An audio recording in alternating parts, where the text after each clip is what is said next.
frustrating that so many in this parliament regard Australia as a vassal state to the United States. And I might add, it's equally sad that when given an opportunity today in this Senate chamber to put the government's position, even though there's a Minister of the Crown sitting here in the chamber, we didn't even get to hear from a minister from the Labor government. Maybe this is what Labor calls quiet diplomacy. Outrageous. Not so much quiet as downright silent.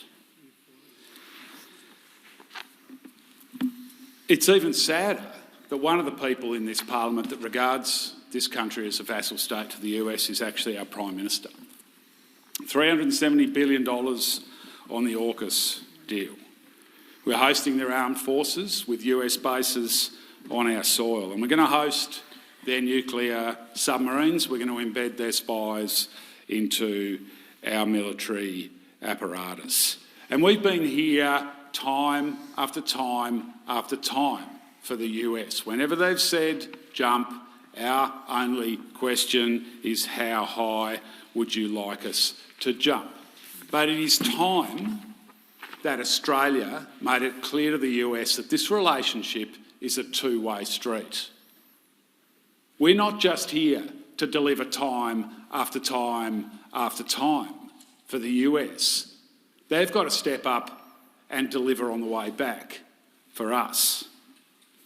And Mr Albanese has been able to run his line about quiet diplomacy with some success until last week. And what happened last week was the US made it abundantly clear that they are not for the turning on this. Well, that's an exposure of the failure of Mr Albanese's quiet diplomacy, an exposure of the failure of Senator Wong's quiet diplomacy. And what we need is for the Prime Minister and the Foreign Minister to make it clear to Mr Biden that freedom for Mr Assange is a non-negotiable in this relationship. He needs to stand up for his citizens. I mean, that is the very least that any Australian would expect their Prime Minister to do. Now, make no mistake, the situation Mr Assange finds himself in is not in any way about his actions threatening the US national security.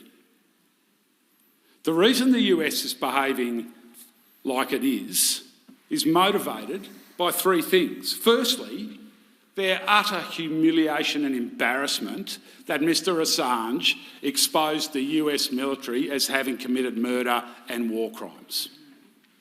That's the first reason. The second reason is their desire to send a chilling message to the media around the world that they shouldn't report on things like the US military engaging in murder and war crimes. A blatant attack on the press freedoms that are such a fundamental part of any liberal democracy. And thirdly, to send a chilling message to anyone else who might be thinking of blowing the whistle, like Chelsea Manning did in the future. Now remember, the US government has freed Chelsea Manning. Rightly so. Rightly so. But what about the Aussie? What about the Australian citizen who published the information, who published it, who didn't leak it? He's festering away in Belmarsh prison.